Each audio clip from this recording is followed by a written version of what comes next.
Bonjour à tous et bienvenue dans cet épisode de Attends, je t'explique, consacré au mode de scrutin proportionnel. Ne partez pas tout de suite, on va vous aider à y voir plus clair, en tout cas on espère. Bon, la proportionnelle, c'est une manière d'organiser des élections. Actuellement, elle est utilisée pour les élections européennes. Et en France, elle est adoptée pour les municipales et aussi pour les régionales et les sénatoriales dans certaines circonscriptions, en l'occurrence les départements où sont élus plus de 3 sénateurs. Mais la proportionnelle n'est pas utilisée pour les législatives, autrement dit pour élire nos députés. Les résultats des élections législatives qui ont suivi la dissolution de l'Assemblée nationale à l'été 2024 ont relancé le débat sur le mode de scrutin. Avec la constitution de 3 grands blocs, le scrutin majoritaire n'a pas garanti une majorité absolue à l'Assemblée. Pourtant, c'est le principal argument en faveur du scrutin majoritaire. Alors, faut-il instaurer la proportionnelle pour les législatives ? Rappelons qu'actuellement en France, pour les législatives, au premier tour, on choisit et au second tour, on élimine. Un adage qui pourrait définir assez bien le scrutin uninominal majoritaire à 2 tours qui prévaut sous la Ve République pour l'élection de nos députés et selon lequel la victoire dès le premier tour requiert l'obtention d'une majorité absolue des voix avec l'obligation de réunir un nombre minimal d'électeurs inscrits. Et si ces conditions ne sont pas remplies, un second tour est organisé. C'est Charles de Gaulle et Michel Debré qui instaurent ce scrutin uninominal majoritaire à 2 tours sans l'inscrire dans la Constitution de 1958. Aujourd'hui, la France est le seul pays parmi les 27 États membres de l'Union européenne à ne pas élire ses députés à la proportionnelle. Alors la proportionnelle, une solution ? Et puis, à quoi exactement ?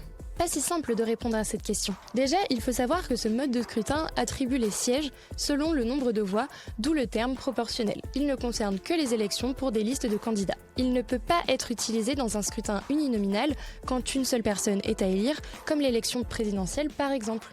Dans le mode de scrutin proportionnel, chaque liste de candidats obtient un nombre de sièges calculé en fonction du pourcentage des suffrages recueillis. À l'inverse, avec le scrutin majoritaire, c'est le candidat arrivé en tête qui emporte l'élection. Ce mode d'élection favorise l'émergence de grandes forces politiques qui ont pour objectif d'obtenir la majorité. Pour appliquer la proportionnelle, il existe 2 grandes options, la proportionnelle intégrale et la proportionnelle partielle. Dans la proportionnelle intégrale, un parti obtenant 25% des suffrages, par exemple, aurait automatiquement 25% des sièges de l'Assemblée et un parti obtenant 6% des suffrages disposerait de 6% des sièges de l'Assemblée.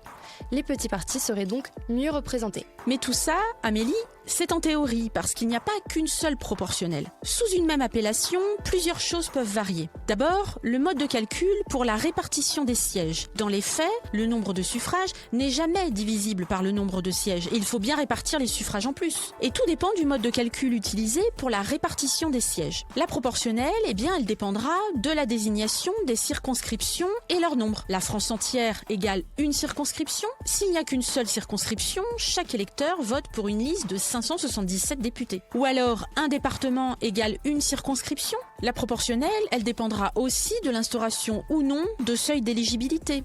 Faut-il instaurer 5% comme actuellement pour les européennes ? Ou 10% ? Ou même 20% ? Rappelons qu'en deçà de ces seuils, il n'y a pas de siège attribué. Et puis la proportionnelle, elle dépend enfin de l'introduction ou non d'une prime majoritaire, comme actuellement pour les municipales. La moitié des sièges reviennent à la liste arrivée en tête. On le voit, les modalités d'application du mode de scrutin proportionnel sont variées, et c'est sûr que ça ne facilite pas sa mise en œuvre. Mais on a bien une petite idée des avantages et des inconvénients du passage au mode de scrutin proportionnel pour élire nos députés. Au moins en théorie, Stéphanie.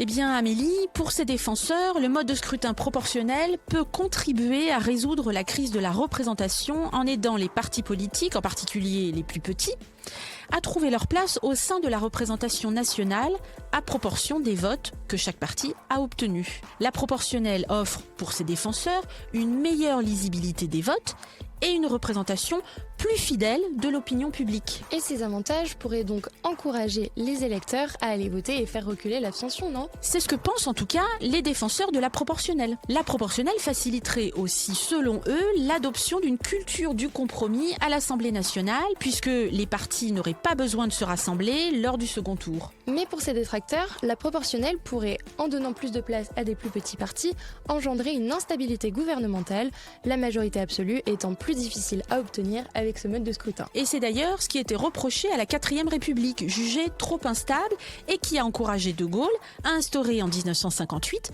le mode de scrutin majoritaire à 2 tours pour élire nos députés. Mais Stéphanie, quelle leçon est-ce qu'on a tiré de l'expérience de 1986 ? C'est vrai, Amélie, que la proportionnelle a été mise en œuvre en 1986 par François Mitterrand, président de la République. Une initiative critiquée à l'époque car beaucoup l'accusaient d'avoir permis l'entrée de 35 députés du Front National à l'Assemblée nationale. Malgré la proportionnelle, les listes communes RPR-UDF, alliées à des élus divers droite, ont obtenu une majorité absolue. Mais Jacques Chirac a finalement aboli la proportionnelle en 1988. Bon, le mode de scrutin proportionnel refait débat. Mais sera-t-il appliqué pour les prochaines élections législatives ? L'avenir nous le dira. On espère au moins que vous en savez maintenant un peu plus sur ce mode de scrutin, ses avantages et ses inconvénients. Et surtout que vous pourrez vous faire votre propre opinion. On se retrouve bientôt pour un nouvel épisode de la série Attends, je t'explique.